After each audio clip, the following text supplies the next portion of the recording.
준축 목사와 함께하는 영성 산책 시간입니다. 당신을 느끼는 여행이라는 자작시입니다. 내 영혼의 심을 찾아 어디론가 떠납니다. 당신을 느끼는 여행을 하고 싶었기 때문이죠. 노을이 지는 잔잔한 호숫가에서 당신의 아름다움을 봅니다. 차창 너머 펼쳐지는 황금 벌판을 보며 당신의 풍성한 손길을 느낍니다. 사과 향기 가득한 농원에서 당신의 배려를 느끼죠. 붉은빛 도는 탐스런 과일들이 주렁주렁 열려 있습니다. 밤하늘 영롱한 별을 보며 당신의 눈동자를 봅니다. 어느새 내 마음에도 당신을 향한 사랑과 감동으로 가득 차 있습니다. 오직 지금 이 자리는 당신만을 잔잔히 느끼는 순간입니다. 처음 어머니를 만났을 때 어머니는 교회에서 전도사로 사역을 하고 있었습니다. 가끔 교회 어른들이 전도사님 딸이라고 관심을 가지고 애정어린 눈으로 제게 가까이 오면 저는 생전에 그런 관심을 받지 못한 채 방치되어 있었기 때문에 가까이 다가오는 사람들을 피해 항상 곱게 차려입은 어머니의 한복 속으로 들어가 숨은 기억이 생생합니다. 방치를 경험한 아이들은 어떤 집단에 소속하는데 어려움을 느끼며 불안과 고독으로 심한 고생을 하죠. 사람들에게 거리감을 두고 대하며 자신을 특별하고 소중한 존재라는 것을 잘 생각하지 못합니다. 유년기의 방치는 다른 사람들에게 호응하고 친밀감을 느끼며 만족감을 느끼는 부분에 문제가 있죠. 그러면 이러한 방치는 왜 발생할까요?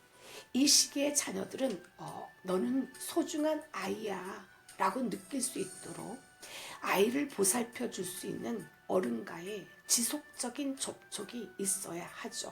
그런데 이러한 필요성에 대하여 부모가 시간이 부족하여 관심과 인식을 하지 못하는 부모의 태도가 바로 방치죠. 부모가 직장이나 사회활동 때문에 바쁘게 되면 자녀들 하나하나에게 의미심장한 방법으로 배려를 해주지 못하게 됩니다.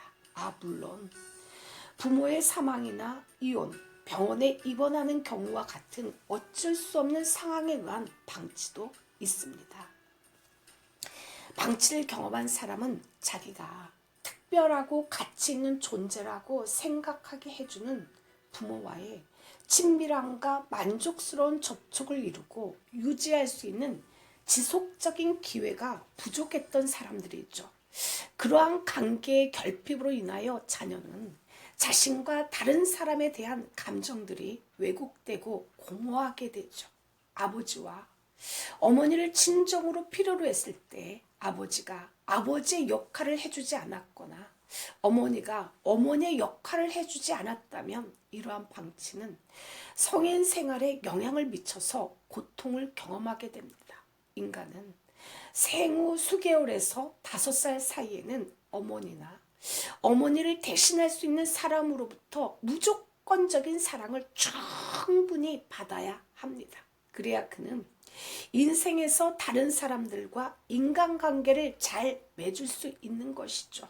그러므로 어머니가 어린 시절에 죽었다면 어머니를 대신하는 사람을 가능한 일찍 소개해 주는 것이 바람직하죠. 그러한 대리보호가 인생의 초기에 정서적인 손상을 성공적으로 막을 수 있기 때문입니다.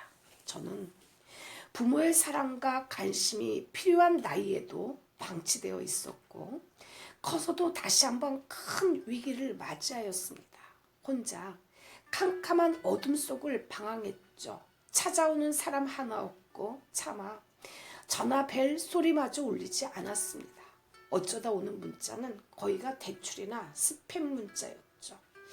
그런데도 불구하고 저는 오히려 그 속에서 영적인 풍년을 맞이하였습니다. 끊임없는 기도와 눈물로 주님께 가까이 갔던 것이죠. 절체절명의 절망 가운데서 저는 한 줄기 빛을 보았습니다. 그것은 바로 예수 그리스도죠.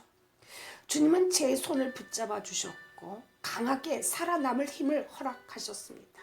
저는 제게 허락하신 귀한 연단을 통하여 많은 것을 생각하게 되었습니다.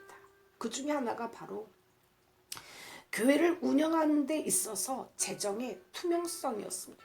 물질은 일반 사람은 물론이고 심지어 믿었던 목회자까지 넘어뜨린다는 것을 알게 되었습니다.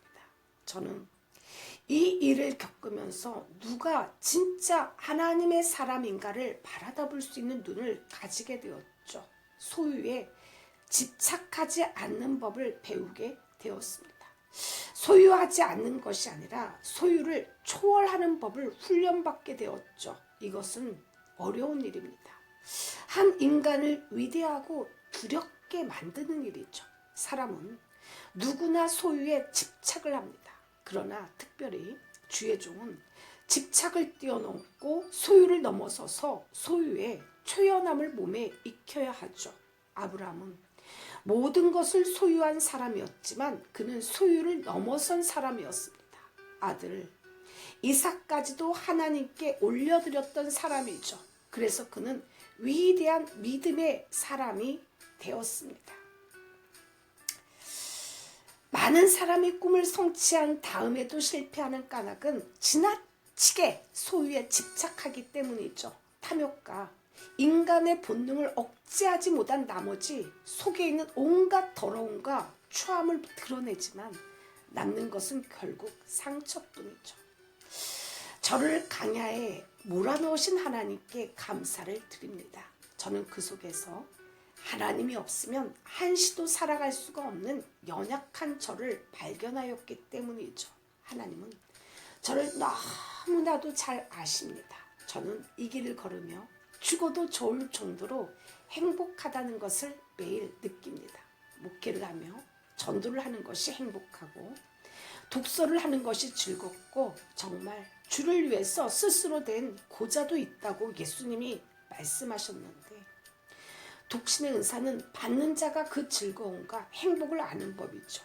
이제 저는 예수로만 삽니다. 그분이 저에게 준 사명으로 살죠. 사명이 제 생명보다 중요하다는 것을 알았기 때문입니다. 나를 간제로 드릴지라도 피를 쏟아 붓는다고 해도 사도 바울처럼 기쁨이 한량없습니다. 살고 죽고 편안하지 않고는 이제 아무 상관이 없죠. 다만 제게 맡긴 사명에 충실할 뿐입니다. 오늘도 저는 하나님께 기도를 올립니다.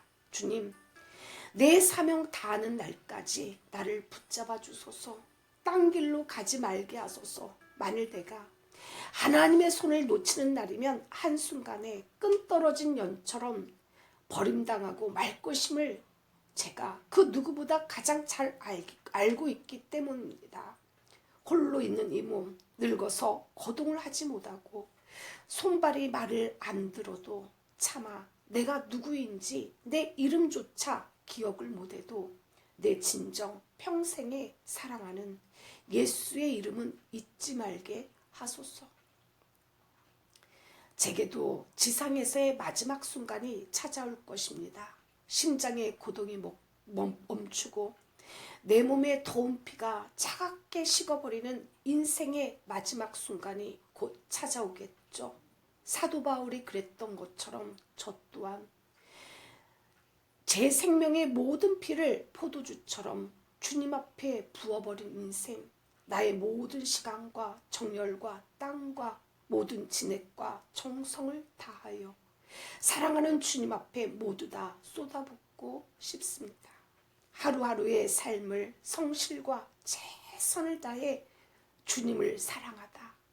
내 생의 마지막 호흡이 끊어지는 그날 그렇게 생명을 다해 사랑하고 또 사랑했던 주님을 만나 뵙고 싶습니다. 이 시간의 찬양 그가 찔림은 한 곡 올려드립니다.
할렐루야.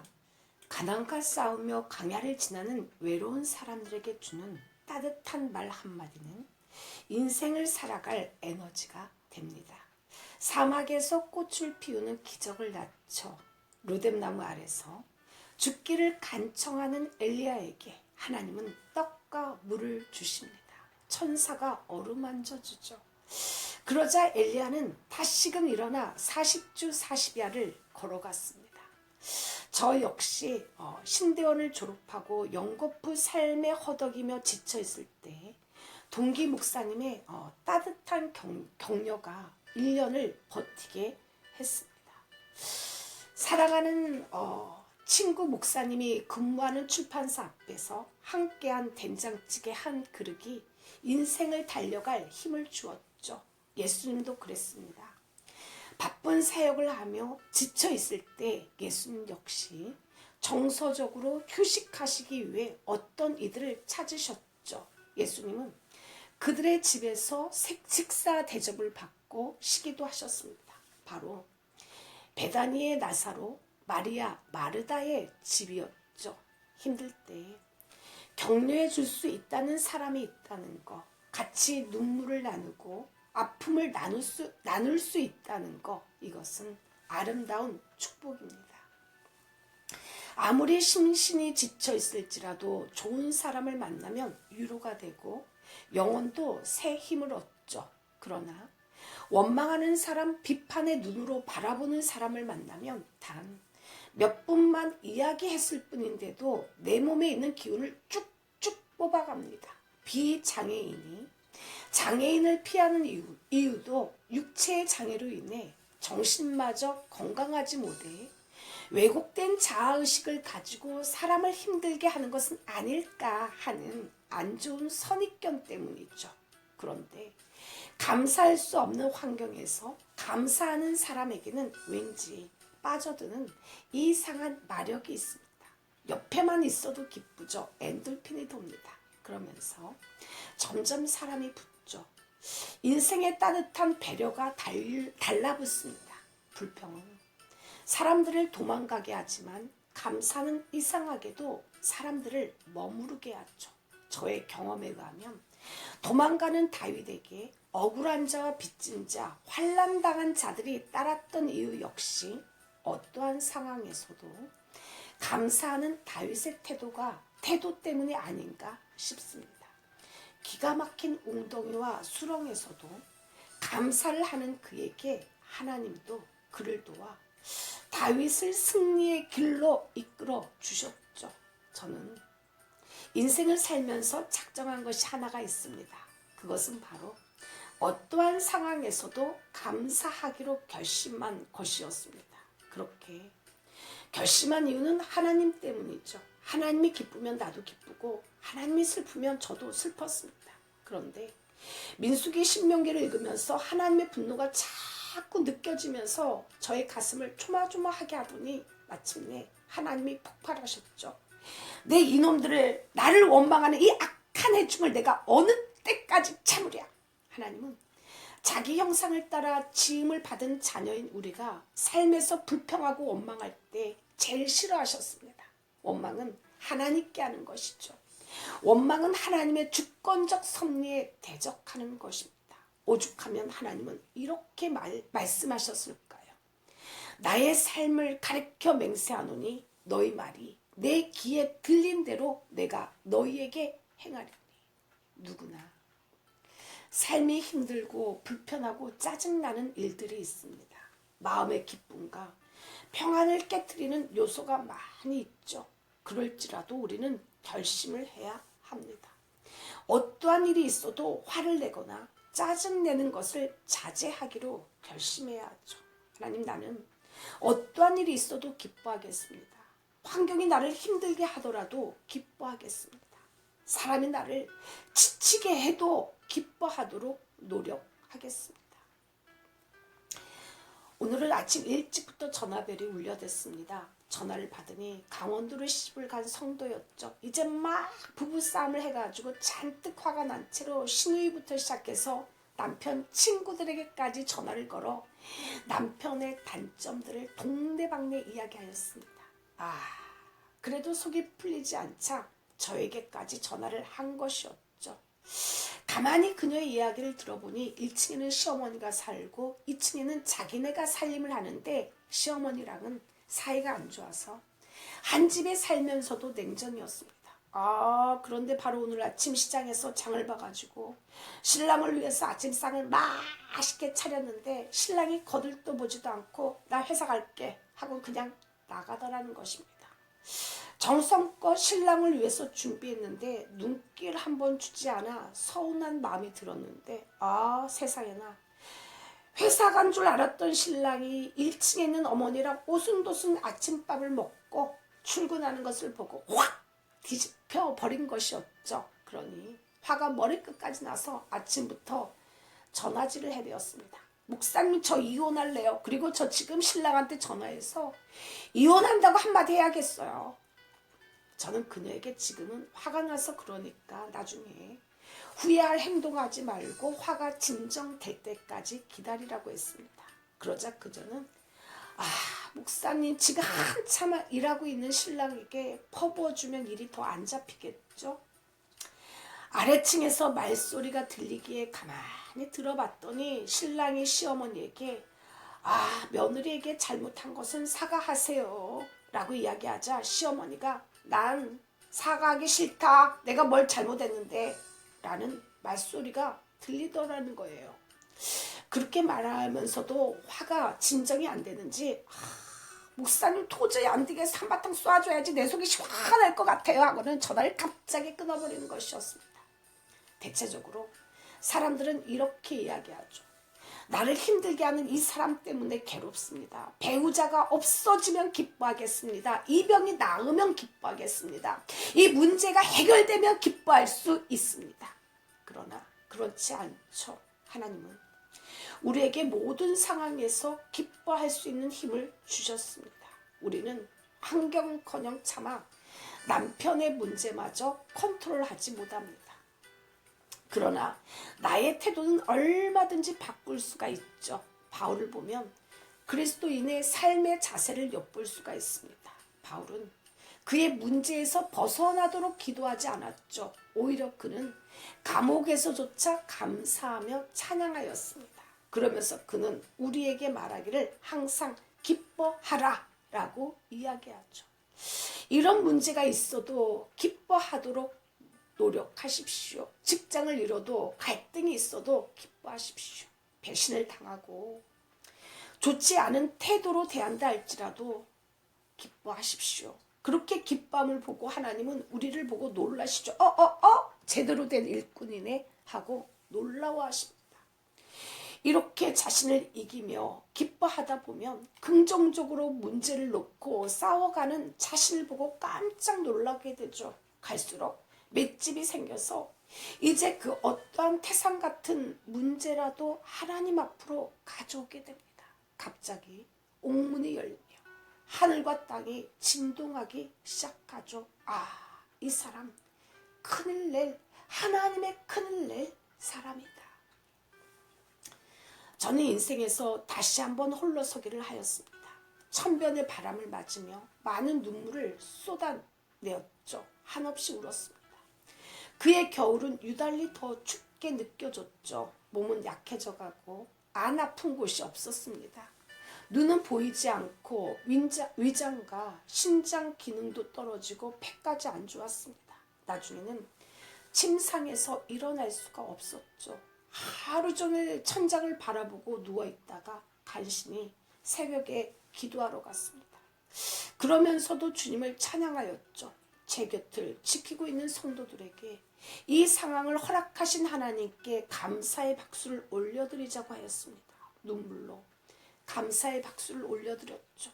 하나님만 붙잡을 수 있게 하신 놀라운 주님을 찬양하였습니다. 그러자 신기한 일이 생겼죠. 감사하기가 힘든 상황에서 감사하니까 사람들이 떠나가지를 않았습니다. 사람을 얻게 되었죠. 친구의 정의가 무엇일까요? 그 첫 번째가 온 세상 사람들이 다 나를 버릴 때 그때 나를 찾아오는 사람, 그 사람이 친구입니다. 어떤 이유든지 모든 사람이 나를 배척하고 버릴 때 나에게 가까이 오는 사람이 친구죠. 두 번째는 나의 침묵을 이해하는 사람입니다. 특별한 말을 안 해도 네 억울함을 안다. 네 고통을 알아. 네가 바로 하고 있다는 것도 안다. 나는 네 진실을 알아. 나의 침묵을 충분히 이해하는 사람, 그게 나의 친구입니다. 저는 그런 사람들을 얻게 되었죠. 특별한 변명을 하지 아니하여도 곁을 지키는 사람들, 충성하는 사람들을 얻게 되었습니다. 그들은 힘든 환경 속에서도 죽기까지 충성하였죠. 보잘것없는 목회자를 먹여 살렸습니다. 기도로 물질로 참아 자신의 생명조차도 내어놓는 눈물의 헌신이 있었죠. 내가 죽은들 어찌 이들을 잊을 수 있으랴. 이 시간에 찬양 감사해요 주님의 사랑 한 곡 올려드립니다.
할렐루야.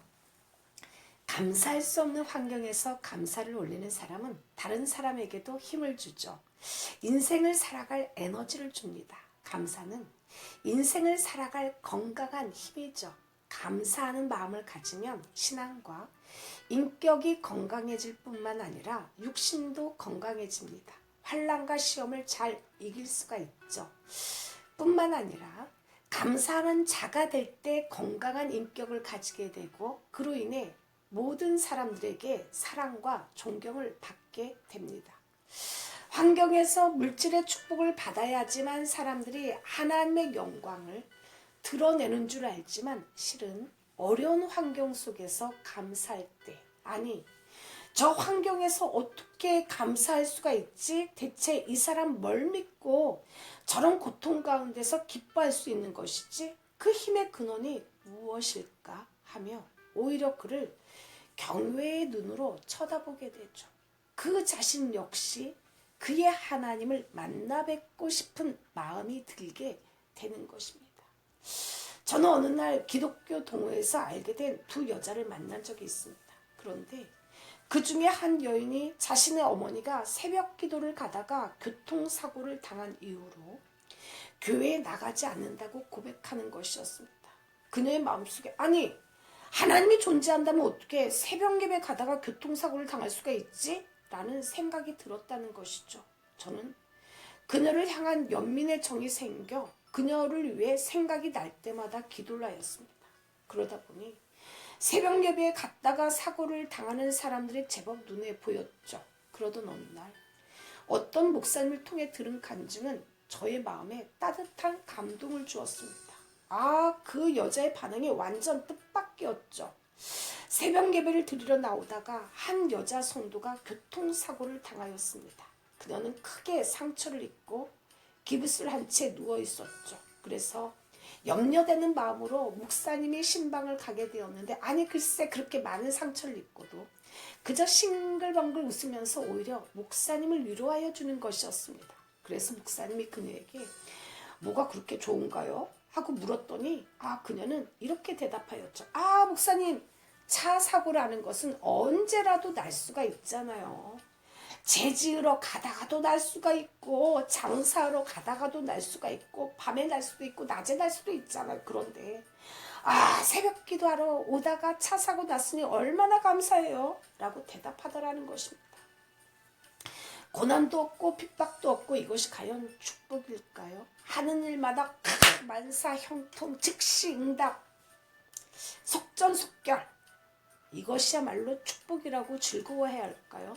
물론 형통함도 감사하지만 오히려 복음과 함께 고난을 받고 예수와 함께 손해를 보고 그러면서도 기뻐하고 감사하는 모습이 참된 그리스도인의 모습이 아닐까요?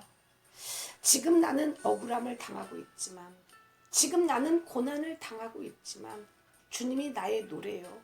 주님이 나의 기도입니다. 라고 고백할 수 있는 사람 이 사람 정말 놀라운 하늘의 능력을 가져오는 사람입니다.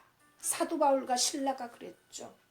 두 사람이 기도하러 가던 길에 한 귀신 들린 여자가 그들을 따라오자 사도 바울은 그녀에게서 귀신을 내어 쫓아버렸죠. 그러자 그녀를 통해 돈을 벌던 주인이 가만히 있질 않았습니다. 한 사람이 소란을 떨기 시작하는데 여기저기에 선동되어서 군중 심리가 발동됐죠. 바울을 죽여버려 신라를 죽여버리라고 무리들이 일제히 일어나서 기절할 정도로 매로 때렸습니다. 그리고는 발을 조금만 움직여도 쇠 조각에 부딪혀서 피를 흘리고 찢겨지며 울 수밖에 없는 그런 착고에 채워졌죠. 한마디로 기가 막혔습니다. 억울하였죠. 귀신을 쫓아준 일로 인하여 옥살이까지 하게 되다니. 그런데 놀라운 일이 일어났습니다. 옥문이 터지고 쇠사슬이 풀리는 기적보다 더 감동적인 일이 일어났죠. 그들은 수없이 매를 맞고 억울하게 감옥에 들어왔는데도 불구하고 하나님을 찬양하였습니다. 생각해 보십시오. 매를 맞고 감옥에 있는 상황이 어찌 기쁘고 어찌 찬양이 나올 수 있단 말인가요? 아마도 우리가 그런 환경에 처해 있었더라면 절망과 한숨 속에 빠져들었을지도 모릅니다. 아니 어쩌면 하나님을 향하여 원망했을지도 모르죠. 하나님, 도대체 이게 어떻게 된 상황인가요? 본래 아시아로 가려고 했는데 성령께서 그 길을 막으시고 환상을 보여주셔서 이리로 오게 된 거 아닙니까? 그만큼 성령의 감동하심에 철저히 순종했으면 길이 잘 열려야지. 이게 뭡니까? 하나님 살아계시면 이럴 수 있어요? 어쩌면 그들은 아시아 선교를 포기하고 유럽으로 건너온 것을 한없이 후회하고 자신들을 때리고 감옥에 가둔 사람들에 대해서 분노의 마음을 품고 괴로워해야 할 입장이었습니다. 그런데 그들은 그렇게 하지 않았죠. 아니, 오히려 원망할 시간에 감사했고 슬퍼해야 할 시간에 기뻐했으며 절망할 시간에 찬송을 불렀습니다.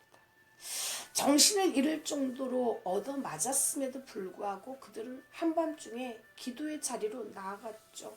그들의 기도는 점점 깊어졌고 고난 속에도 함께 하시는 하나님을 향하여 찬양하기 시작하였습니다. 그들의 입에서 찬미가 나왔죠. 저는 삶에 지쳐 있을 때 감사가 나오기가 힘들 때 부르는 찬양이 있었습니다. 감사가 나오지 않으면 인생이 오히려 다 고달프고 재미가 없었죠. 아주 죽을 맛이었습니다. 그럴 때 저는 작은 것부터 시작하여 감사할 조건들을 하나하나 헤아려 봅니다. 그러면서 이 찬양을 꼭 불렀죠. 세상 모든 풍파 너를 흔들어 약한 마음 낙심하게 될 때 내려주신 주의 복을 세워라. 주의 크신 복을 내가 알리라. 한번 눈을 지그시 감고 이 찬양을 한번 불러보십시오. 영혼이 환해지는 느낌이 들지 않는가요? 행복한 미소가 잔잔히 파도처럼 퍼지지 않는가요? 우리가 심한 고통 속에서 좌절하지 아니하고 벌떡 일어나 찬양을 부르기 시작할 때 사람들은 경의의 눈초리로 우리를 주목하기 시작합니다. 어떻게 저럴 수 있지? 저렇게 힘든 상황을 겪으면서도 어떻게 기뻐하며 저렇게 찬양을 하지? 대체 저 사람들이 감사할 수 있는 힘은 도대체 어디에 있는 것일까? 그렇습니다. 감사하는 사람은 자신도 행복해지고 남도 행복하게 해주죠. 감사할 줄 아는 사람은 어떤 환경에서도 행복하게 살 수가 있고 불평과 원망을 일삼는 사람은 어떤 좋은 환경에서도 지옥 같은 생활을 하게 되죠. 그뿐만이 아닙니다. 하나님이 우리를 보고 기뻐하시죠. 아니 네가 이 상황에서도 감사하다니. 그러면서 신기한 일이 일어나게 됩니다. 도대체 믿을 수 없는 기적이 일어나죠. 사람의 이성으로는 이해할 수 없는 그런 일들이 펼쳐지기 시작합니다. 옥토가 조금씩 움직이고 묶인 것이 벗겨지며 길이 보이기 시작하는 것이죠. 이 시간의 찬양 마지막으로 세상 모든 풍파 너를 흔들어 올려드립니다.